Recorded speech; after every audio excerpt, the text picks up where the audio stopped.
বিএনপিতে বেড়ে চলেছে মনোনয়ন বঞ্চিতদের ক্ষোভ। শৃঙ্খলা ভঙ্গে কঠোর শাস্তির হুঁশিয়ারি, ঐক্য ধরে রাখতে পুরস্কৃত করার পরামর্শ। জনগণ পিআরে সমর্থন দেবে বলে আশা জামায়াত আমিরের। ফেব্রুয়ারিতে ভোট না হলে বিশৃঙ্খলার শঙ্কা। জোট নয়, হবে নির্বাচনী সমঝোতা। আমরা কোনো জোট করার সিদ্ধান্ত নেইনি এবং আমরা কোনো জোট করব না, এটা আমাদের সিদ্ধান্ত। তাইলে কি করব? আমরা নির্বাচনী সমঝোতা করব। শনাক্তের এক যুগ পর বরিশাল নগরীতে চলছে ঝুঁকিপূর্ণ ভবন ভাঙার কাজ। এরই মধ্যে দুটি অপসারণ, দ্রুত শেষ করার তাগিদ বাসিন্দাদের।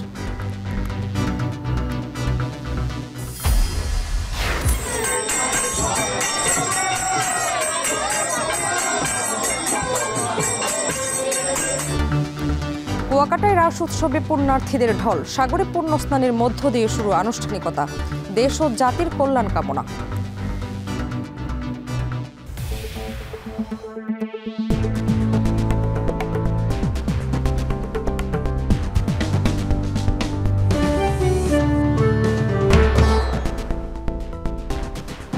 স্বাগত এখন জনপদে। পুরো আয়োজনে আপনাদের সঙ্গে আছি আমি শামিমা শাম্মী। বিএনপির মনোনয়ন ঘোষণার পর বঞ্চিতদের বিক্ষোভের ঘটনায় এ পর্যন্ত ৮ জনকে বহিষ্কার করেছে দল। যদিও বিএনপি ও শরিক দলের নেতারা বলছেন দল কিংবা জোটের হয়ে সর্বশক্তি দিয়ে কাজ করবেন তারা। কেউ দলীয় শৃঙ্খলা ভঙ্গ করলে বহিষ্কার সহ কঠোর শাস্তির হুঁশিয়ারিও দিয়েছে বিএনপি। তবে রাজনৈতিক বিশ্লেষকরা বলছেন বহিষ্কার স্থায়ী সমাধান নয়, দলের সংহতি ধরে রাখতে বঞ্চিতদের পুরস্কৃত করার পরামর্শ তাদের। আরও জানাচ্ছেন জাওয়াদ মাহমুদ।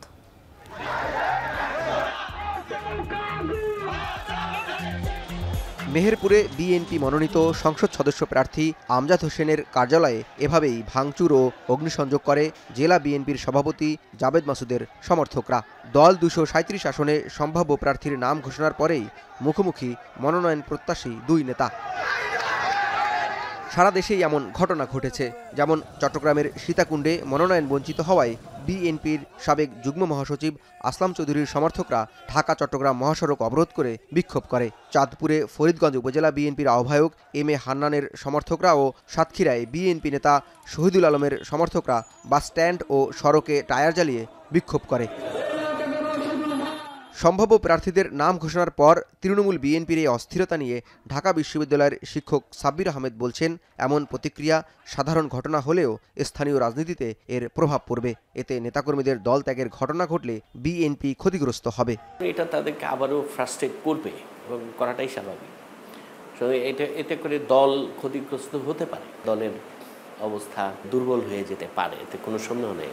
কিন্তু মনোনয়ন বঞ্চিত নেতাদের অনেকেই আবার বলছেন দলের স্বার্থে মনোনীত প্রার্থীর জন্য সর্বশক্তি দিয়ে কাজ করবেন তারা। বিএনপি চেয়ারপারসন উপদেষ্টা আব্দুস সালাম যখন কথা বলছেন সে সময় তার আসনে জোট মনোনীত এনডিএম এর চেয়ারম্যান ববি হাজ্জাজ বলছেন মনোনীত প্রার্থীর বিরুদ্ধে কেউ কাজ করলে দলই তার বিরুদ্ধে ব্যবস্থা নেবে।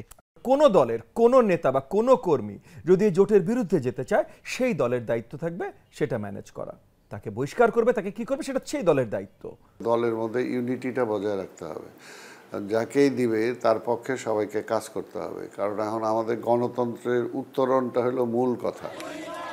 মনোনয়ন ঘিরে এমন বিক্ষুব্ধ প্রতিক্রিয়াকে বিএনপির স্থায়ী কমিটির সদস্য ইকবাল হাসান মাহমুদ টুকু দেখছেন গণতান্ত্রিক দলের সাধারণ ঘটনা হিসেবে। বলছেন সীতাকুণ্ড ও মেহেরপুরের ঘটনায় ৮ জনকে বহিষ্কার প্রমাণ করে দলের বিরুদ্ধে গেলে যেতে হবে কঠোর শাস্তির মধ্য দিয়ে।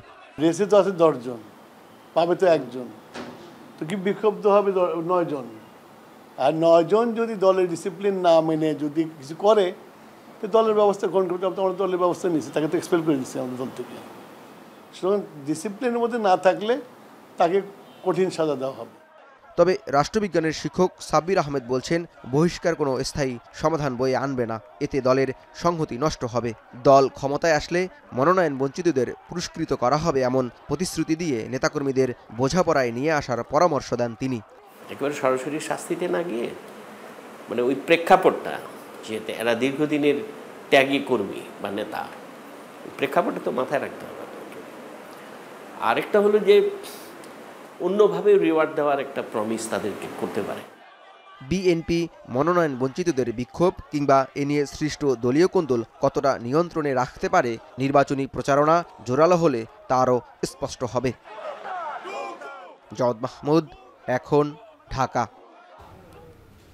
পেয়ার পদ্ধতিতে নির্বাচন জামায়াতে ইসলামীর শ্রেষ্ঠ দাবি, তাই জনগণ পেয়ার পদ্ধতিকে সমর্থন দেবে বলে জানিয়েছেন দলটির আমির ডাক্তার শফিকুর রহমান। টানা তৃতীয় মেয়াদে জামায়াতে ইসলামীর আমির নির্বাচিত হওয়ার পর প্রথমবারের মতো নিজের জন্মভূমি সিলেটে গিয়ে সাংবাদিকদের সাথে আলাপকালে কথা বলেন তিনি। এছাড়া আসন্ন ত্রয়োদশ জাতীয় সংসদ নির্বাচনে জামায়াতের জোট করার সম্ভাবনা নেই বলেও জানান জামায়াতের আমির। তৃতীয়বারের মতো জামায়াত ইসলামীর আমির নির্বাচিত হওয়ার পর প্রথমবার জন্মভূমি সিলেট সফরে এসে নেতাকর্মীদের উষ্ণ অভ্যর্থনায় সিক্ত ডাক্তার শফিকুর রহমান। এ সময় তিনি আগামী জাতীয় সংসদ নির্বাচন নিয়ে দলের নানা প্রস্তুতির কথাও তুলে ধরেন।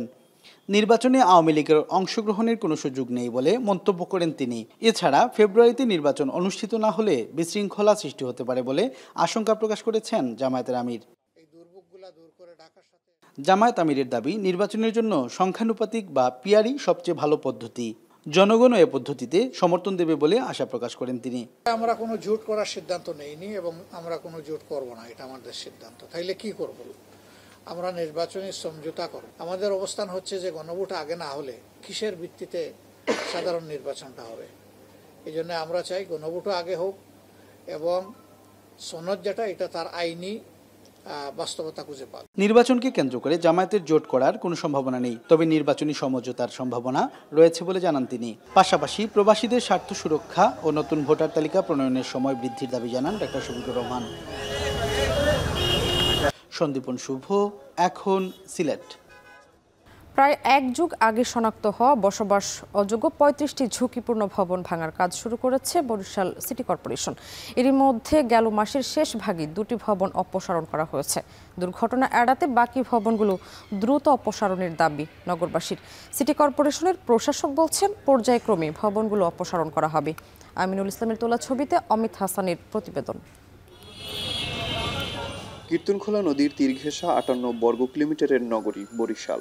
বয়সের দিক থেকে পুরনো হওয়ায় শতবর্ষী বেশ কিছু ভবন বরিশালের ঐতিহ্যকেও বহন করে। পুরাতন সেই ভবনগুলো এখন নগরবাসীর আতঙ্কের কারণ। ২০১৩ সালের জরিপে এমন ভবনকে ঝুঁকিপূর্ণ ঘোষণা করে সিটি কর্পোরেশন। আইনি জটিলতা ও তৎকালীন ক্ষমতাসীন দলের নিয়ন্ত্রণের কারণে ঝুঁকিপূর্ণ ভবনগুলো অপসারণ করা সম্ভব হয়নি। পরিবর্তিত পরিস্থিতিতে দুর্ঘটনা এড়াতে ভবনগুলো ভাঙতে শুরু করেছে সিটি কর্পোরেশন। গেল মাসের শেষ ভাগে ভেঙে দেওয়া হয় সদর রোডের 2টি ঝুঁকিপূর্ণ ভবন। এতে খুশি নগরবাসী। ঝুঁকিপূর্ণ বাকি ভবনগুলো দ্রুত অপসারণের দাবি তাদের। সবাই খুশি, কারণ এই ঝুঁকিপূর্ণ ভবন একমাত্র এই আমলেই সম্ভব, কারণ পলিটিক্যাল মেয়র আসলে এই ঝুঁকিপূর্ণ ভবনগুলি কোনোদিনই ভাঙ্গা হবে না। ভবন ঝুঁকিপূর্ণ হলে এবং সেটি তৎক্ষণাৎ না ভাঙলে কতটা ডিজাস্টার হতে পারে আমাদের জন্য বা আমাদের মানুষের জন্য, সেটা আসলে রানা প্লাজা আমাদের সামনে একটি বাস্তব উদাহরণ। যে কোনো সময় বিল্ডিং যে কোনো কারণে ভেঙে পড়তে পারে, আর সাধারণ মানুষ আর যে বাসায় যারা থাকে, যারা ওই জায়গায় স্থানীয়, তাদেরও অসুবিধা হয়। বিভিন্ন সময় এদেরকে বিভিন্ন সময়ে চিঠি দিয়ে অবগত করেছি এবং নিজ থেকেই সরিয়ে নেওয়ার জন্য অনুরোধ জানিয়েছি। এইটা একটা চলমান প্রক্রিয়া। আমরা চেষ্টা করব যে এই ঝুঁকিপূর্ণ যে ভবনগুলো আছে জনস্বার্থে এগুলো যেন অপসারণ করা যায়। যে কোনো সময়ে যে কোনো ধরনের অনাকাঙ্ক্ষিত ঘটনা ঘটতে পারে এবং প্রাণহানির শঙ্কা তো থেকেই যায়। সেই কারণে আগেভাগেই এই বিষয়টিতে আমাদেরকে সচেতন হয়ে এগুলো ভেঙে ফেলতে হবে। শনাক্ত হওয়া ৩৫টি ভবনের মধ্যে ৩ থেকে ৪টি ভবন ছাড়া বাকিগুলোতে ব্যবসা প্রতিষ্ঠান ও মানুষের বসবাস। সিটি কর্পোরেশনের প্রশাসক বলছেন, পর্যায়ক্রমে শনাক্ত করা সবগুলো ভবন সরিয়ে ফেলা হবে। এখন এই বিল্ডিংগুলো যেগুলো শতবর্ষে হয়ে গেছে, প্রথমত হলো জরাজীর্ণ, আর দ্বিতীয়ত হলো কোনো বিল্ডিং কোড তারা মেনে করা নাই। তো এইভাবে আমরা আস্তে আস্তে আরও যে চিহ্নিত যে এই 2টা বাংলা আরও 33টা থেকে যাবে। 33টার মধ্যে অনেকে হয়তো কিছু কিছু নিজে করেও ফেলেছেন। আমি সবগুলো এখন আবার রিভিজিট করি নাই। আমি রিভিজিট করে সেই তালিকা কি 33 হবে না আরও কমে যাবে, এটা আমি একটু দেখব। দেখে যেখানে যেখানে আছে সেখানে আমি প্রাইভেট মালিকদেরকে বলে দেবো যে আপনারা এগুলো নিজের দিকে সরিয়ে নেন। সিটি কর্পোরেশনের তথ্য বলছে, বগুড়া রোডের রবীন্দ্রনাথ সেনের ভবন, নগরের কাউনি এলাকার জানকী সিংহ রোডের মতি লস্করের বাড়ি, সদর রোড সংলগ্ন ফজলুল হক অ্যাভিনিউর হোটেল বাহাদুর ভবন, চিত্ত সাহার ভবন, কাঠপট্টি রোডের Millat pharmacy, Chandrika brothers, Ahmad cloth stores সহ 35টি ভবন ঝুঁকিপূর্ণ হিসেবে পর্যায়ক্রমে অপসারণ করা হবে। অমিত হাসান, এখন বরিশাল। সিরাজগঞ্জ বিসিক শিল্প পার্কে কাজ অসমাপ্ত রেখে প্লট হস্তান্তর করায় অসন্তোষ তৈরি হয়েছে শিল্প উদ্যোক্তাদের মাঝে। মাটি ভরাট না করা সহ নানা সংকটের কারণে বরাদ্দকৃত প্লটগুলোতে শিল্প প্রতিষ্ঠান গড়ে তুলতে পারছেন না বিনিয়োগকারীরা। তাই প্লট মালিকদের দাবি দ্রুত বিসিক শিল্প পার্কটির অসমাপ্ত কাজগুলো শেষ করে শিল্প প্রতিষ্ঠান স্থাপনের উপযোগী পরিবেশ গড়ে তোলার। রিফাত রহমানের প্রতিবেদন আর ছবি তুলেছেন ইমরান শেখ। সিরাজগঞ্জে যমুনা নদীর তীরে গড়ে উঠেছে দেশের সবচেয়ে বড় বিসিক শিল্প পার্ক। 400 একর জায়গায় গড়ে তোলা এই শিল্প পার্কটির 829টি প্লটে গড়ে উঠবে 570টি ক্ষুদ্র, মাঝারি ও বৃহৎ শিল্প প্রতিষ্ঠান। এরই মধ্যে শিল্পোদ্যোক্তাদের মাঝে প্লট হস্তান্তর করা হয়েছে। 550টি প্লট বরাদ্দ পেয়েছে বিদেশি বিনিয়োগকারী প্রতিষ্ঠান, আর দেশীয় শিল্পোদ্যোক্তারা পেয়েছেন 279টি প্লট।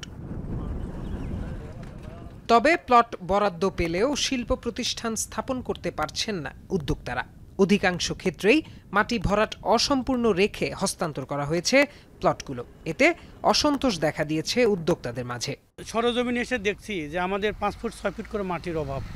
শুধু মাটির অভাব না, এখানে যে ড্রেনেজ রাস্তাঘাট যা করেছে সবাই নিম্নমানের। আমাদের প্রত্যেকটা প্লট প্রচুর পরিমাণ গভীর, এখানে বালি নাই, এখানে মাটি নাই, এক এক জায়গায় 6 ফিট থেকে 13 ফিট পর্যন্ত গর্ত আছে, যেখানে আমাদের লেআউট দেওয়াও সম্ভব না, কোনো শিল্প প্রতিষ্ঠান করাও সম্ভব না। প্যাকেজিং ফ্যাক্টরির কাজ শুরু করছি এবং আমাদের মেশিনপাতি অলরেডি এসে গেছে, কিন্তু আমরা যে এখানে রাখবো বা ফ্যাক্টরিটা করব সে উপযুক্ত তো জায়গাটা আমাদের হয় নাই। প্লট বরাদ্দ হয়ে গেছে, এখন আমাদের কাউন্টডাউন শুরু হয়ে গেছে কিস্তির। আমরা কিভাবে কিস্তির টাকা প্রদান করব সেটা নিয়ে আমরা এখন চিন্তিত। উদ্যোক্তারা জানান, শিল্প পার্কটি নির্মাণে কয়েক দফা মেয়াদ বাড়ালেও বরাদ্দকৃত প্লটগুলোর অধিকাংশই এখনও অসম্পূর্ণ। এছাড়া নিম্নমানের সামগ্রী দিয়ে রাস্তা নির্মাণ, অসমাপ্ত ড্রেনেজ ব্যবস্থা সহ রয়েছে নানা সংকট। এতে নির্ধারিত সময়ের মধ্যে প্রতিষ্ঠান স্থাপন নিয়ে শঙ্কায় রয়েছেন তারা। যে পরিমাণ টাকা দিয়ে আমি প্লট কিনছি ওই পরিমাণ টাকা দিয়ে আমার মাটি ভরাট করতে হবে, তাহলে আমাদের ছোট উদ্যোক্তা আমরা এইভাবে এই টাকাগুলো কোথায় পাবো? পজিশন লেটার যদি দিয়ে দেওয়া হয় সেখান থেকে আপনার 18 মাসের ভিতরে উৎপাদনে যেতে হবে। যদি প্লটের এই অবস্থায় থাকে তাহলে 18 মাস কেন, আমরা 36 মাসেও উৎপাদনে যেতে পারবো কিনা এটা সন্দেহ আছে। 719 কোটি 21 লাখ টাকা ব্যয়ে নির্মিত সিরাজগঞ্জ বিসিক শিল্প পার্কটি পুরোদমে চালু হলে কর্মসংস্থান হবে প্রায় 1 লাখ মানুষের। তাই দ্রুত অসমাপ্ত কাজগুলো সমাপ্ত করে প্রতিষ্ঠান স্থাপনের উপযোগী করে তোলার দাবি সিরাজগঞ্জ চেম্বার অফ কমার্সের। অনেক ব্যবসায়ীরা প্লট বরাদ্দের পরেই তারা ইম্পোর্ট করেছে মেশিনারি, সেই মেশিনারিগুলি এসে এখানে আছে, সেগুলিও তারা কার্যকরী করতে পারছে না। বিসিকের কর্তৃপক্ষের কাছে অনুরোধ করব দ্রুততম সময়ের মধ্যে যাতে ব্যবসায়ীরা তাদের মিল কলকারখানা স্থাপন করতে পারে সেই পরিবেশ তৈরি করার জন্য। তবে সরেজমিনে বিসিক শিল্প পার্ক পরিদর্শনে আসলেও অনিয়মের বিষয়ে জানতে চাইলে ক্যামেরার সামনে কথা বলতে রাজি হননি সংশ্লিষ্ট কর্মকর্তা।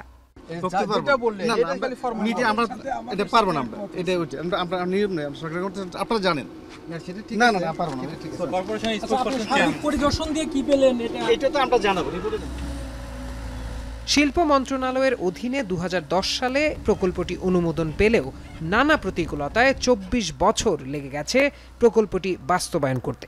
দ্রুত অবকাঠামোগত উন্নয়ন সম্পন্ন না হলে বিনিয়োগ ঝুঁকিতে পড়বে এখানকার শিল্পোদ্যোক্তারা। এখন সিরাজগঞ্জ। ঢাকা চট্টগ্রাম মহাসড়কের চান্দিনায় সড়ক দখল করে গড়ে ওঠা অবৈধ স্থাপনায় উচ্ছেদ অভিযান চালাচ্ছে সড়ক ও জনপথ বিভাগ। এ নিয়ে আরও জানাতে চান্দিনা থেকে যুক্ত হচ্ছেন মাসুদ আলম। মাসুদ, জানাবেন অভিযানে কি পরিমাণ স্থাপনা উচ্ছেদ হতে পারে আর কর্তৃপক্ষের সঙ্গে আপনার কথা হয়েছে কিনা?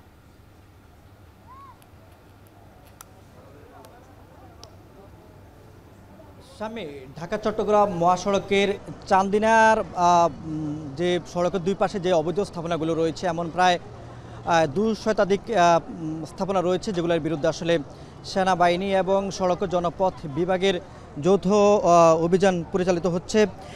এখানকার যারা কর্মকর্তা রয়েছেন তারা বলছেন যে এই ধরনের স্থাপনাগুলো এর আগেও বেশ কয়েকবার তাদের বিরুদ্ধে অভিযান চালিয়েছেন তারা, কিন্তু পরবর্তীতে আবার আসলে সেগুলো তারা অবৈধভাবে দখলে নেন। এই বিষয়ে তারা বেশ কয়েকবার নোটিশ দিয়েছেন এবং গতকালকে মাইকিংও করেছেন। যারা অবৈধ স্থাপনা তৈরি করে ব্যবসা বাণিজ্য করছেন এবং যানজট তৈরি করছেন ঢাকা চট্টগ্রাম মহাসড়কে, একই সঙ্গে দুর্ভোগ তৈরি করছেন পথচারীদের, এই ধরনের ব্যক্তিদেরকে তারা বারবার নোটিশ দিয়েছেন। তাদেরকে উচ্ছেদ করে বা জিনিসপত্রগুলো নিয়ে সরে যাওয়ার জন্য বলা হয়েছিল বহুবার, কিন্তু তারা সেটি আসলে না নেওয়ার কারণে বা সেটি তারা মেনে না নেওয়ার কারণে মূলত হচ্ছে আজকে যৌথভাবে সেনাবাহিনী এবং সড়ক জনপথ বিভাগ এই অভিযান পরিচালনা করছেন। সকাল 11টা থেকে অভিযান চলছে। ঢাকা চট্টগ্রাম মহাসড়কে ঢাকামুখী লেনের পাশে যে স্থাপনাগুলো রয়েছে এগুলো অভিযান চলছে। এরপরে হচ্ছে ঢাকা থেকে কুমিল্লামুখী যে স্থাপনাগুলো রয়েছে সেগুলোর বিরুদ্ধে অভিযান চলবে।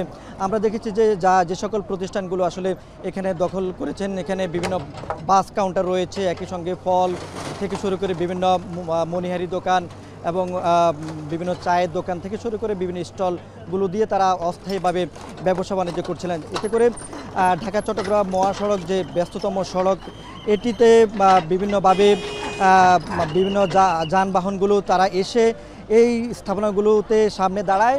এখানে আবার অবৈধভাবে তারা যাত্রী ওঠানামা করার কারণে সড়কের দুই পাশে উভয় পাশে কিন্তু যানজট তৈরি হয়। একই সঙ্গে এই যে যানজটের কারণে যারা পথচারী রয়েছেন, একই সঙ্গে যারা যাত্রী রয়েছেন বা দূরপাল্লা যে যানবাহনগুলোর যাত্রী রয়েছেন, চালক রয়েছেন, শ্রমিক রয়েছেন, তারা কিন্তু চরম ভোগান্তিতে পড়েন এবং এই সকল যানজটের কারণে দীর্ঘ যানজট তৈরি হয় এবং মানুষ তার নির্দিষ্ট সময়ে গন্তব্যে পৌঁছতে পারে না। সেগুলোর বিষয় আসলে সড়ক জনপথ বলছেন যে শুধু এই যে চান্দিনা বাজার নয়, একই সঙ্গে রয়েছে নিমসার বাজার রয়েছে, গরিপুর রয়েছে, 14 গ্রাম রয়েছে, সেগুলো পর্যায়ক্রমে তারা সেগুলোর বিরুদ্ধে উচ্ছেদ অভিযান পরিচালনা করবেন, যাতে করে সড়কে যান চলাচল নির্বিঘ্ন থাকে এবং মানুষের ভোগান্তি কমে। তো এ ছিল চান্দিনা থেকে উচ্ছেদ অভিযানের সবশেষ সময়। কুমিল্লার চান্দিনা থেকে উচ্ছেদ অভিযানের খবর জানাচ্ছিলেন মাসুদ আলম। আমদানি বন্ধ ও সরবরাহ সংকটের অজুহাতে হিলিতে বেড়েছে দেশীয় পেঁয়াজের দাম। সপ্তাহের ব্যবধানে কেজিতে 30 থেকে 40 টাকা বেড়ে প্রতি কেজি পেঁয়াজ বিক্রি হচ্ছে 90 থেকে 100 টাকা কেজি দরে। একই পরিস্থিতি সাতক্ষীরার বাজারেও একদিনের ব্যবধানে পেঁয়াজের দাম বেড়েছে কেজিতে 20 থেকে 25 টাকা পর্যন্ত। বর্তমানে বাজারে প্রতি কেজি পেঁয়াজ বিক্রি হচ্ছে 90 টাকা কেজি দরে। এ নিয়ে আরও জানাতে হিলি বাজার থেকে যুক্ত হচ্ছেন সোহেলারা এবং সাতক্ষীরা থেকে যুক্ত হচ্ছেন আহসান রাজীব। শুরুতেই যাব রানার কাছে। রানা, বাজারে বর্তমানে পেঁয়াজের দাম কেমন দেখছেন আর দাম বৃদ্ধির কারণ হিসেবে ক্রেতা বিক্রেতারা কি বলছেন?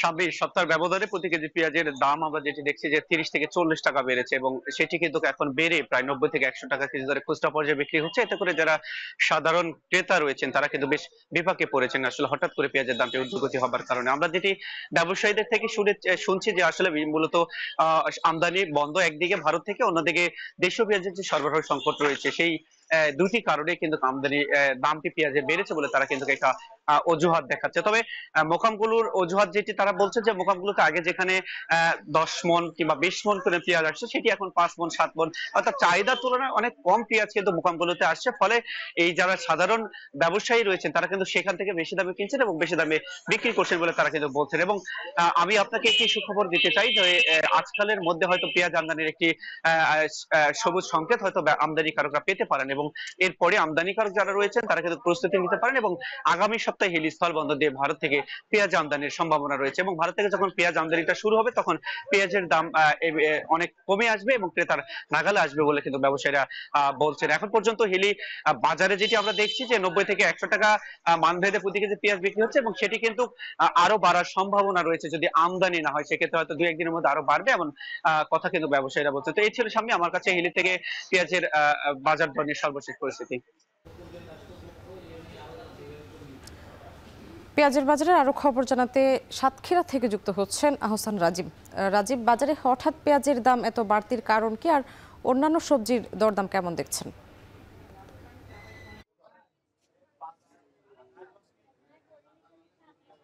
স্বামী, আজকে সকালে যখন আমরা বাজারে এসেছিলাম, বাজারে কিন্তু দেখেছিলাম পেঁয়াজ বিক্রি হচ্ছিল 90 টাকা কেজি দরে। সেটি বেলা 9টার পরে এসে কিন্তু দাম কিন্তু আরো 10 টাকা বেড়েছে প্রতি কেজিতে। এখন 100 টাকা করে পাইকারিতে এখানে কিন্তু পেঁয়াজ বিক্রি হচ্ছে। এখানকার ব্যবসায়ীরা যেটি বলছেন যে এখানকার যে পেঁয়াজগুলো রয়েছে সম্পূর্ণ দেশি পেঁয়াজ, এবং এই পেঁয়াজগুলো মূলত আসছে ফরিদপুর এবং ঝিনাইদহ শৈলকুপা থেকে। এই দুইটি মোকামে কিন্তু পেঁয়াজের দাম আজকে সকাল থেকেই বাড়তি, যে কারণে মূলত এই বাজারেও কিন্তু পেঁয়াজের দাম বেড়েছে। আর এখানে পেঁয়াজের মজুদ যারা ব্যবসায়ী রয়েছেন তারা বলছেন তাদের যে মজুদ ছিল সেই মজুদটিও কিন্তু শেষ হয়ে গেছে। একই সাথে এখানে ভারতের খোজাডাঙ্গা বন্দর হয়ে সাতক্ষীরার ভোমরা স্থলবন্দর দিয়ে যে পেঁয়াজটি আমদানি হতো সেটি কয়েক মাস আগে এখানে 3 ট্রাক পেঁয়াজ এসেছিল, এবং তারপর থেকে কিন্তু আর পেঁয়াজ আসেনি আইপি বন্ধ হয়ে যাওয়ার কারণে। কিন্তু আবার নতুন করে যখন পেঁয়াজ আসবে তখন পেঁয়াজের দামটি কিছুটা কমতে পারে, এমনটি বলছেন বন্দরে যারা আমদানিকারক রয়েছেন তারা। এবং স্থানীয় ব্যবসায়ীরা বলছেন যখন ভোমরা বন্দর দিয়ে ভারতীয় পেঁয়াজটি আসতে শুরু করবে বা সেটি পৌঁছাবে তারপরেই কিন্তু এখানকার স্থানীয় বাজারে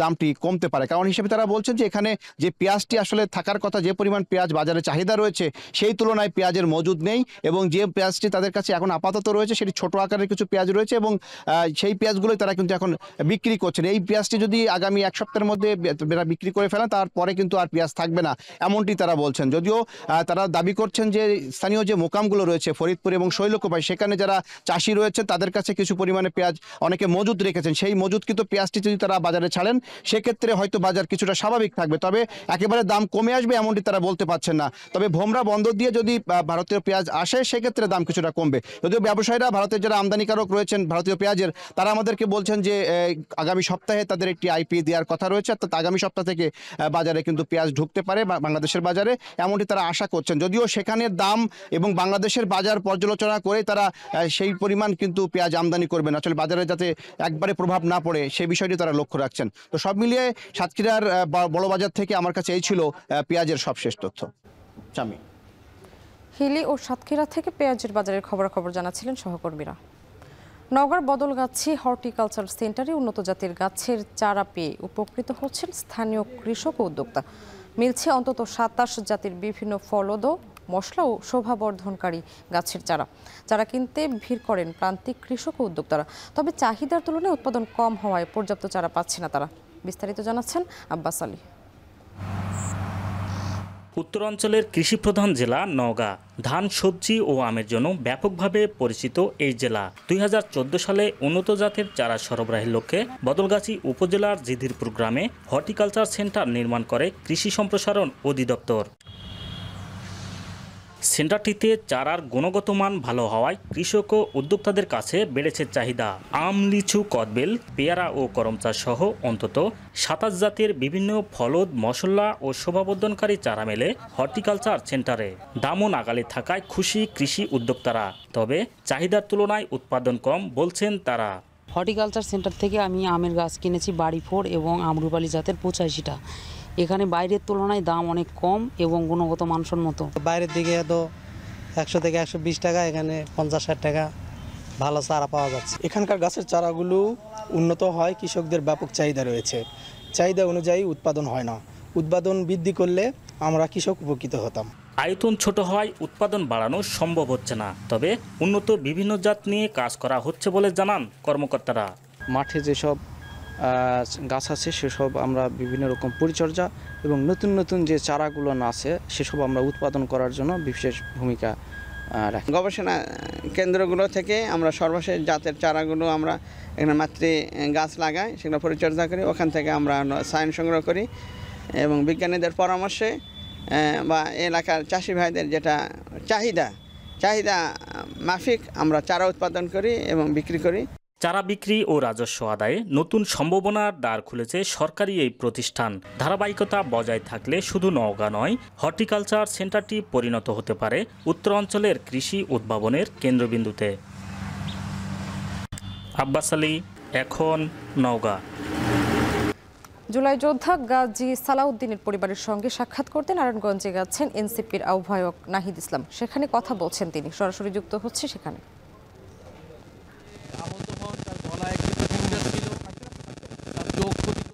এবং আহত অবস্থায় গণঅভ্যুত্থানের পরে এতগুলো দিন তাকে অতিবাহিত করতে হয়েছে এবং গত 26 কাজী সালাউদ্দিন ভাইয়ের এই গভীরভাবে এরকম হাজারো জুলাই গণঅভ্যুত্থানের যোদ্ধা, আহত যোদ্ধারা সারা বাংলাদেশের আছেন। আহত যোদ্ধারা সারা বাংলাদেশের বিভিন্ন জায়গায় ছড়িয়ে ছিটিয়ে আছে। গণ অভ্যুত্থানের অংশগ্রহণকারী আহতদের যে সুচিকিৎসার দায়িত্ব এই অন্তর্বর্তী সরকারের ছিল, তারা তা সম্পূর্ণরূপে পালন করতে পারেনি বিধায় আমরা এখনো আমাদের লাশের সারি বাড়তেছে, মৃত্যুর সংখ্যা বাড়তেছে, আমাদের শহীদের সংখ্যা বাড়তেছে। আমরা গাজী সালাউদ্দিন ভাইয়ের দৃঢ়ভাবে বলতে চাই, আমাদের যারা গণ অভ্যুত্থানের আহত যোদ্ধা যারা রয়েছেন, এখনো যারা করছেন, এখনো যাদের শরীর চিন্তা রয়েছে, যারা নানাভাবে অঙ্গপ্রতিরোধ রয়েছে, তাদের সর্বাত্মকভাবে সর্বোচ্চ পরিমাণে যথেষ্ট সহযোগিতা করা প্রয়োজন, চিকিৎসা দেওয়া প্রয়োজন, সেটা সরকারের জায়গা থেকে করে। এবং এই চিকিৎসা অনেকে যে ক্ষতিগ্রস্ত হয়েছে তাদের দীর্ঘমেয়াদী হয়তো সাময়িক একটা চিকিৎসা সকল অনেকেই পেয়েছে, কিন্তু দীর্ঘমেয়াদী এই চিকিৎসাগুলো যদি অব্যাহত না থাকে তাহলে এরকম ঘটনা কিন্তু ঘটতে পারছে। ফলে এখন আমরা নির্বাচনের দামা ধরে যাতে আমাদের এই আহত ভাইদের কথা, আমাদের এই শহীদ পরিবারের কথা ভুলে না যাই, তাহলে আমাদের এই গাজী সালাউদ্দিন ভাইয়ের মতো এরকম অনেকেই কিন্তু মৃত্যুবরণ করতে থাকে। ফলে কিন্তু তাদের স্বাস্থ্য সুবিধার কথা যেটা বলা হয়েছে, এটা নিয়ে নানা অভিযোগ আছে এবং পরবর্তী নির্বাচনী সরকার যেই আসুক না কেন আমাদের এই চিকিৎসা যাতে অব্যাহত থাকে, কমিটমেন্টটা যাতে সবার জায়গায় থাকে। এবং গাজী সালাউদ্দিন ভাইয়ের পরিবারের সামনে আমরা কর্তৃপক্ষের কাছে, সরকারের কাছে আহ্বান জানাবো তার পরিবারের দায়িত্ব যাতে রাষ্ট্র নেয়। ওনার দুটি সন্তান রয়েছে, স্ত্রী অসুস্থ, এবং গাজী সালাউদ্দিন ভাই ওনার একটা কথা আমরা শুনতে পেয়েছি যে উনি মারা যাবার কয়েকদিন আগে একটা রাজনৈতিক দলের নেতা কর্মীদের দ্বারা তিনি শিকার হয়েছিলেন। ফলে এরকম জুলাই যোদ্ধারা যারা বিভিন্ন বাংলাদেশের বিভিন্ন অঞ্চলে রয়েছেন, তাদের এরকম রাজনৈতিক নিরাপত্তা সংকট রয়েছে। জাতীয় নাগরিক পার্টির জায়গা থেকে আমরা সবসময় তাদের সর্বাত্মকভাবে পাশে আছি। জুলাই যোদ্ধা গাজী সালাউদ্দিনের পরিবারের সঙ্গে সাক্ষাৎ করতে নারায়ণগঞ্জে গেছেন এনসিপির আহ্বায়ক নাহিদ ইসলাম। আমরা সরাসরি যুক্ত ছিলাম সেখানে। মানিকগঞ্জের ঘিওরে গত 1 বছর ধরে থেমে আছে সেতুর নির্মাণ কাজ। এতে চরম দুর্ভোগে পড়েছেন স্কুল কলেজের শিক্ষার্থী, রোগী থেকে শুরু করে কৃষক ও ব্যবসায়ীরা। সেতু নির্মাণ না হওয়ায় বাধ্য হয়ে বাঁশের সাঁকো দিয়ে চলাচল করছেন স্থানীয়রা। এতে বাড়ছে দুর্ঘটনার সংখ্যা। দীর্ঘদিনের ভোগান্তির অবসান চান তারা। বিস্তারিত জানাচ্ছেন আসাদুজ্জামান। মানিকগঞ্জের ঘিওর ও হরিরামপুর উপজেলার মানুষের অন্যতম প্রধান যাতায়াত পথ এই তারাইল বেড়িবাঁধ সড়ক। কিন্তু সড়কের মাঝখানে দাঁড়িয়ে আছে একটি অর্ধনির্মিত সেতু। 1 বছরেরও বেশি সময় ধরে সেতুটির নির্মাণ কাজ বন্ধ থাকায় যানবাহন চলাচলও একেবারেই বন্ধ। বাধ্য হয়ে প্রতিদিন ঝুঁকি নিয়ে সাঁকো দিয়েই পার হচ্ছেন স্থানীয়রা। বৃষ্টির সময় পারাপারে ঝুঁকি হয় দ্বিগুণ। সাঁকো পিচ্ছিল হয়ে যাওয়ায় থাকে বড় ধরনের দুর্ঘটনার শঙ্কা। আমরা এই ব্রিজে দিলে আমরা যেতে পারি না, আবার আসার খায় যাই, আবার এখান দিয়ে চলাফেরা করা পারি না, কাদা হয়। আমরা অনেকেই ব্রিজ থেকে পড়ে যাই। যাতায়াত করা হয় না, যে পানি ফুনির জন্য বৃষ্টির ছোঁয়া না এ কতদিন ধরে। 2023-24 অর্থ বছরে স্থানীয় সরকার প্রকৌশল অধিদপ্তরের জিডিবি 3 প্রকল্পের আওতায় 56 মিটার দৈর্ঘ্যের সেতুটির নির্মাণ কাজ শুরু হয়। 3 কোটি 78 লাখ টাকা ব্যয়ে কাজটি পায় ঠিকাদারি প্রতিষ্ঠান মেসার্স খান মাকসুদ। কাজ শুরুর কিছুদিন পরই দেশে রাজনৈতিক পট পরিবর্তনের কারণে বিদেশে পাড়ি জমান ঠিকাদারি প্রতিষ্ঠানের মালিক ও স্থানীয় আওয়ামী লীগ নেতা মাকসুদ খান। এরপর থেকেই থেমে আছে পুরো প্রকল্প। একটা রোগী নিতে গেলে পরে আমাদের ঘুরে যাইতে হয় নালি, গিরাতুরি কাদা ভাঙ্গে, এদিকে যাওয়ার কোনো নাই। বাচ্চা কাচ্চারা স্কুলে যায়, তাতেও অনেক কষ্ট। আমরা চলাফেরা করি, তাতে অনেক কষ্ট। বৃষ্টি না আমাদের কষ্ট আমাকে, ঘুরে আমার মাল টাল নিয়ে 100 টাকা, আগে 50 টাকা, এখন 100 টাকা জানাবে। জনভোগান্তি লাঘবে সেতুর কাজ দ্রুত শেষ করার দাবি জানিয়েছেন স্থানীয় জনপ্রতিনিধি। আর এলজিডির নির্বাহী প্রকৌশলী জানিয়েছেন ঠিকাদারি প্রতিষ্ঠানকে ব্ল্যাকলিস্ট করার প্রক্রিয়া চলছে। শত শত লোকজন চলাফেরা করে, স্কুল কলেজের বাচ্চারা এখান থেকে যাতায়াত করে। আমরা এটা গত 2 বছর যাবৎ আমরা এভাবেই দেখছি, কন্ট্রাক্টরের কোনো তৎপরতা আমি দেখছি না। কর্তৃপক্ষের কাছে বিশেষভাবে অনুরোধ রাখবো এই ব্রিজটা কিভাবে যত দ্রুত সম্ভব করা যায় সেটা ব্যবস্থা নেওয়ার জন্য। আমরা ঠিকাদারের চুক্তি বাতিলের জন্য ইতিমধ্যে 28 দিনের নোটিশ দিয়েছি এবং সেই নোটিশের প্রেক্ষিতে তিনি একটি জবাব দিয়েছেন। তারও আমরা একটা 7 দিনের সময় দিয়ে আমাদের এই যৌক্তিকতাগুলো বলে দিয়েছি। বাতিলের অনুমোদন সাপেক্ষে নতুনভাবে টেন্ডার হবে এবং আমরা কাজ বাস্তবায়নের উদ্যোগ গ্রহণ করব। মানুষের দুর্ভোগ কমাতে ও 2 উপজেলার মধ্যে যোগাযোগ পুনরুদ্ধারে সেতু নির্মাণ কাজ দ্রুত শেষ হবে এমনটাই আশা এলাকাবাসীর। আসাদ জামান, এখন মানিকগঞ্জ। অন্য সব শিক্ষা প্রতিষ্ঠানের মতো ঠায় দাঁড়িয়ে থাকা কোনো ঘর বা ভবন নয়। এই স্কুল দিব্যি নৌকায় চড়ে ঘুরে বেড়ায়। ভাসতে ভাসতে চলে পাঠদান। ভাসমান নৌকা স্কুলে রয়েছে লাইব্রেরি, কম্পিউটার প্রশিক্ষণ কেন্দ্র, স্বাস্থ্য ক্যাম্প ও কৃষি প্রশিক্ষণাগারও। সম্প্রতি পাবনার ভাসমান এই নৌকা স্কুল পেয়েছে ইউনেস্কো পুরস্কার। আরও জানাচ্ছেন মাসুদ রানা। চারপাশে থই থই পানি, নৈসর্গিক সৌন্দর্যে ভরা চলন বিল। বদ্ধ শ্রেণীকক্ষের সীমা পেরিয়ে দুর্যোগের সময়েও শিক্ষার আলো ছড়িয়ে দেওয়া পাবনার চাটমোহর চলনবিল অধ্যুষিত এলাকার সেই ভাসমান নৌকা স্কুল দীর্ঘদিন কুড়িয়েছে সম্মান ও প্রশংসা। এবার সেই অর্জনের তালিকায় যুক্ত হয়েছে ইউনেস্কোর পুরস্কার, যা বিশ্বমঞ্চে বাংলাদেশের গর্বিত উপস্থিতির ঘোষণা। এসব সৌরবিদ্যুৎ চালিত ভাসমান নৌকা স্কুল লাইব্রেরি ও প্রশিক্ষণ কেন্দ্র হিসেবে কাজ করছে, যা বর্ষায় পানিবেষ্টিত গ্রামগুলোতেও বছর জুড়ে শিক্ষা চালিয়ে যেতে সাহায্য করছে। বিনামূল্যে বই খাতা ও পড়ার সুযোগে গ্রামগঞ্জের সুবিধাবঞ্চিত শিক্ষার্থীদের শিক্ষার আলো আশীর্বাদ হয়ে দাঁড়িয়েছে বলে মনে করেন অভিভাবকরা। এছাড়াও কম্পিউটার প্রশিক্ষণ, স্বাস্থ্যসেবা ও কৃষি প্রশিক্ষণাগার থেকে উপকৃত হচ্ছেন অনেকে। আমরা সকাল 9টায় আসি, বিকাল 2টায় যাই। এখানে লেখাপড়া করে সব ঘাটে ঘাটে আমাদের সবাইকে নামিয়ে দেয়। যে স্কুলে খাতা কলম দেয়, আমাদের খুব সুবিধা হয়। ভাসতে ভাসতে পড়া হয়, খুব আনন্দ হয় এবং পড়াও হয়। আমরা এই নদীতে ভাসমান নৌকায় কম্পিউটার সেন্টারে কম্পিউটার শিখে ভবিষ্যতে কিছু হতে চাই। সবার ঘাট থেকে তুলে নিয়ে আসা হয় এবং সবাইকে বাড়িতেই নামা দিয়ে আসা হয়। আবার স্কুল থেকে খাতা কলম বাচ্চাদের দিচ্ছে, এর জন্য বাচ্চারা একটু সুবিধা পাচ্ছে, খাতা কলমগুলো কিনা লাগে না বাবাদের। ফসল বাড়ির আঙিনা সবজি চাষ, জৈব সার সম্পর্কে এবং উপকারী এবং ক্ষতিকর প্রকার সম্পর্কে তাদের ট্রেনিংয়ের মাধ্যমে জানানো হয়। উদ্যোক্তারা বলছেন, চলনবিলে শিক্ষার আলো ছড়াতে 2002 সালে সিধুলাই ভাসমান নৌকা স্কুল তৈরি করে। বর্তমানে 26টি ভাসমান স্কুলে পড়ালেখা করছেন 2340 শিক্ষার্থী। চলনবিলের প্রত্যন্ত অঞ্চলে যেখানে অধিকাংশ মানুষ শিক্ষার আলো থেকে বঞ্চিত, এবং এখানে দেখা যায় যে বর্ষার সময় রাস্তাঘাট সব পানি নিচে ডুবে যায়। এখানকার যারা স্থানীয় বাসিন্দারা আছে তারা স্কুলে যেতে পারে না। তখন থেকেই আমাদের স্থপতি এই নির্বাহী সিধুলাই শর্মা সংস্থার নির্বাহী পরিচালক মোহাম্মদ রিজন স্যার চিন্তা ভাবনা করলেন যে কীভাবে এই এলাকার নদী পাড়ের মানুষকে শিক্ষার আলো আলোকিত করা যায়। তখন তিনি 2002 সাল থেকে এই ভাসমান স্কুল কার্যক্রমটা পরিচালনা করেন। মাটির উপর ঘর বাড়ি আর কি করে, চাষাবাদ করে নাকি? চলনবিল অঞ্চলের শিশুদের ভাসমান নৌকা স্কুলে শিক্ষা কার্যক্রম পরিচালনা করে পাবনার সিধুলাই স্বনির্ভর এই সংস্থাটি। এই সংস্থাটি ইউনেস্কোর মর্যাদাপূর্ণ কনফুসিয়াস সাক্ষরতা পুরস্কার 2025 পায়। চীনা সরকারের পৃষ্ঠপোষকতায় দেওয়া হয় এই পুরস্কার। এখন পাবনা। গাজীপুরের পোবাইল থেকে 37টি রুগ্ন ঘোড়া ও জবাই করা ঘোড়ার 5 মণ মাংস জব্দ করেছে ভ্রাম্যমাণ আদালত। মঙ্গলবার রাতে গোপন সংবাদের ভিত্তিতে হায়দ্রাবাদ এলাকায় এই অভিযান চালিয়ে এসব জব্দ করা হয়। ঘোড়া জবাইয়ের খবর পেয়ে স্থানীয় প্রাণী সম্পদ কর্মকর্তা, জেলা প্রশাসনের নির্বাহী ম্যাজিস্ট্রেট ও মেট্রোপলিটন পুলিশের সমন্বয়ে এই অভিযান পরিচালিত হয়।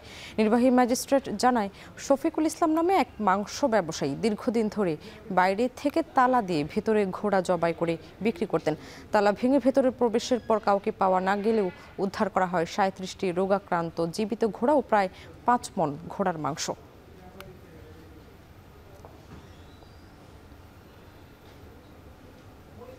গাজীপুরের কাপাসিয়ায় বনের গজারি গাছ কেটে লুটের সময় ভিডিও ধারণ করায় স্থানীয় বন দস্যুদের হামলায় 3 সাংবাদিক আহত হয়েছেন। পরে অভিযুক্ত 3 জনকে আটক করেছে পুলিশ। মঙ্গলবার বিকেলে উপজেলার রায়েদ ইউনিয়নের ভুলেশ্বর গ্রামের পাড়িরটেক এলাকায় এই ঘটনা ঘটে। স্থানীয়রা জানায়, এলাকাটিতে দীর্ঘদিন রাজনৈতিক নেতাকর্মীদের ছত্রছায়ায় সরকারি বন বিভাগের জমির শতাধিক গজারি গাছ কেটে পাচার করে আসছিল একটি চক্র। মঙ্গলবার দুপুরে আবারও গাছ কাটার খবর পেয়ে সাংবাদিকরা ঘটনাস্থলে পৌঁছালে সবাই পালিয়ে যায়। পরে সাংবাদিকরা ঘটনাস্থলের ভিডিও ধারণ করতে গেলে আবুল কাশেম ও তার সহযোগীরা দলবল নিয়ে অতর্কিত হামলা চালায়। এক পর্যায়ে 999-এ ফোন করলে পুলিশ ঘটনাস্থলে পৌঁছে তাদের উদ্ধার করে। আহত সাংবাদিকরা কাপাসিয়া উপজেলা স্বাস্থ্য কমপ্লেক্সে চিকিৎসাধীন রয়েছেন। তাৎক্ষণিক অভিযান চালিয়ে অভিযুক্ত 3 জনকে আটক করেছে পুলিশ।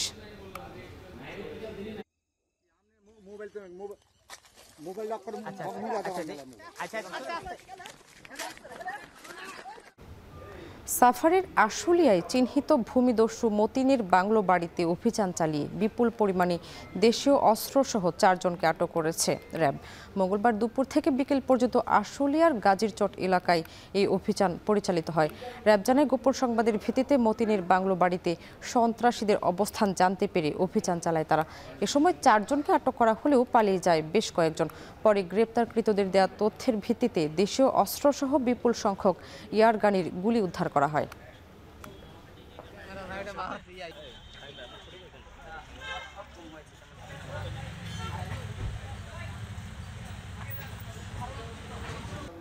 সাগরপাড়ের লাখো সনাতন ধর্মাবলম্বীরা পুণ্যস্নানের মধ্য দিয়ে শুরু হয় রাস উৎসব। দেশের বিভিন্ন প্রান্ত থেকে আসা হাজারো পুণ্যার্থী ও দর্শনার্থীর মিলন মেলায় মুখর হয়ে ওঠে কুয়াকাটার সৈকত এলাকা। পূজার্চনা, প্রার্থনা ও স্নান করে পরিবার, দেশ ও জাতির কল্যাণ কামনা করেন সনাতন ধর্মাবলম্বীরা। নিসার উদ্দিনের ছবিতে ও জসিম পারভেজের তথ্যে প্রতিবেদন।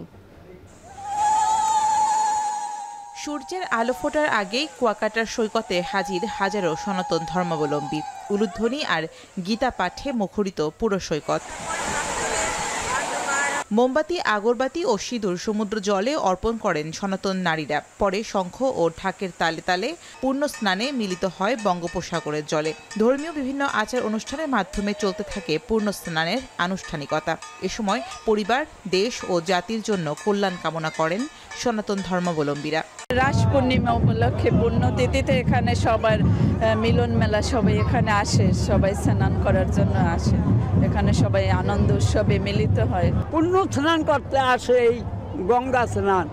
এই গঙ্গা স্নান করলে ফল নিশ্চয়ই হয়, কিন্তু মন পবিত্র করতে হইবে। অন্তর পবিত্র না হইলে কোনো গঙ্গা স্নানে ফল হবে না। জাগতিক যত পাপ তাপ মুক্তি হয় এই পুণ্য স্নানে, মানে রাসমেলায় আসলে। পূর্ণ স্নানের মধ্যে দিয়ে শুরু হয়েছে 5 দিনব্যাপী রাস উৎসব। যে উৎসবকে ঘিরে পুণ্যার্থী ও পর্যটকদের পদচারণায় মুখর কুয়াকাটার 18 কিলোমিটার দীর্ঘ সৈকত, যাতে সব ধর্মের মানুষের অংশগ্রহণে সার্বজনীন মেলায় পরিণত হয়েছে এই উৎসব। আমরা প্রতি বছরের ন্যায় এবারও আমরা অনেক অনুষ্ঠান রেখেছি। এখানে ধর্মীয় সাংস্কৃতিক অনুষ্ঠান আছে, এখানে লীলা কীর্তন অনুষ্ঠান আছে, বাউল গানের সঙ্গীত অনুষ্ঠান আছে, ধর্মীয় নৃত্য অনুষ্ঠান, একটি নতুন সংযোজন। আমরা আশা করছি যে এ পর্যন্ত পুণ্যার্থীরা নিরাপদে নিশ্চিতে এই উৎসবটি ভোগ করবেন, উদযাপন করবেন। রাস উৎসব ঘিরে হাজারো মানুষের নিরাপত্তা নিশ্চিতে কঠোর অবস্থানে আইন শৃঙ্খলা বাহিনী। আমরা নিষ্কণ্টকভাবে এটাকে সুন্দরভাবে সকলের জন্য গ্রহণযোগ্য একটা অনুষ্ঠান এখানে সম্পাদিত হয় এবং ধর্মীয়ভাবে যে ভাবগম্ভীর্য পাশাপাশি সনাতন ধর্মাবলম্বী যাতে সবাই মিলে এখানে উৎসব উদযাপন করতে পারে সেই লক্ষ্যে আমাদের পর্যাপ্ত প্রস্তুতি নেওয়া আছে।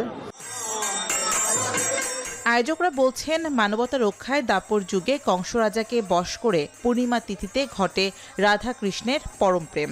সেই থেকেই মূলত রাস উৎসবের প্রচলন। নতুন ও সুন্দরের জয়ের আকাঙ্ক্ষায় প্রায় 200 বছর ধরে কলাপাড়ায় রাস উৎসব উদযাপন করে আসছেন সনাতন ধর্মাবলম্বীরা। এখন কলাপাড়া।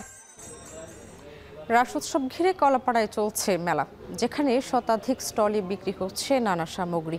এ নিয়ে আরও জানাতে কলাপাড়া মদন মোহন সেবাশ্রম চত্বর থেকে যুক্ত হচ্ছেন জসিম পারভেজ। জসিম, জানাবেন মেলার স্টলগুলোতে কি ধরনের সামগ্রী বিক্রি হচ্ছে আর ক্রেতা সমাগম কেমন দেখছেন? স্বামী, এখানে কিন্তু মদনমোহন সেবাশ্রম চত্বরে শতাধিক বিভিন্ন দোকান বসেছে। তারা নানা পণ্যের পসরা সাজিয়ে বসেছেন। এখানে সাংসারিক যে সকল আসবাবপত্র রয়েছে এবং সনাতন ধর্ম অবলম্বীদের যে সকল পূজা অর্চনার জন্য যে সকল বই সেগুলো এখানে পাওয়া যাচ্ছে এবং সিঁদুর, শাখা সহ অন্যান্য সামগ্রী এখানে পাওয়া যাচ্ছে।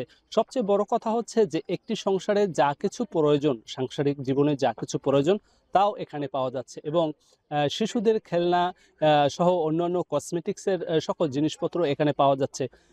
প্রায় 100 বছর ধরেই কিন্তু এখানে এই মদন মোহন সেবাশ্রম চত্বরের এই সেবাশ্রমের চারিপাশে প্রায় শতাধিক দোকান বসে প্রতি বছর। এখান থেকেই তারা সকল মানুষ এখান থেকে কেনাকাটা করেন। এখানে ধর্ম বর্ণ নির্বিশেষে সকল স্তরের মানুষ এখানে কেনাকাটা করেন এবং এখানে প্রতি বছর কোটি কোটি টাকা বেচা বিক্রি হচ্ছে এমনটি জানিয়েছে এখানকার আয়োজকরা। এখানকার স্থানীয় যে প্রশাসন, স্থানীয় পুলিশ প্রশাসন সহ অন্যান্য যে বাহিনী রয়েছে তারাও কিন্তু এই মেলা প্রাঙ্গণে নিশ্চিদ্র নিরাপত্তা নিশ্চিতে কাজ করছে এবং এই মেলা প্রাঙ্গণটি সমগ্র এলাকায় কিন্তু সিসি ক্যামেরায় আওতাভুক্ত। সে কারণে এখানে নিরাপত্তা থাকায় কিন্তু এখানে বিকাল থেকেই অনেক ক্রেতা এখানে আসে এবং গভীর রাত পর্যন্ত বেচা বিক্রি চলে। এই ছিল আমার কাছে সবশেষ। স্বামী রাস উৎসবের খবর জানাতে কুয়াকাটা থেকে যুক্ত হয়েছিলেন জসিম পারভেজ। আর এরই মধ্য দিয়ে শেষ করছে এখন জনপদে। এখন টেলিভিশন ওয়েবসাইটে দেখতে ভিজিট করুন www.এখন.tv। এছাড়া ফেসবুকে দেখুন facebook.com/tv.এখন এবং ইউটিউবে এখন টেলিভিশন দেখতে ভিজিট করুন youtube.com/c/echontv।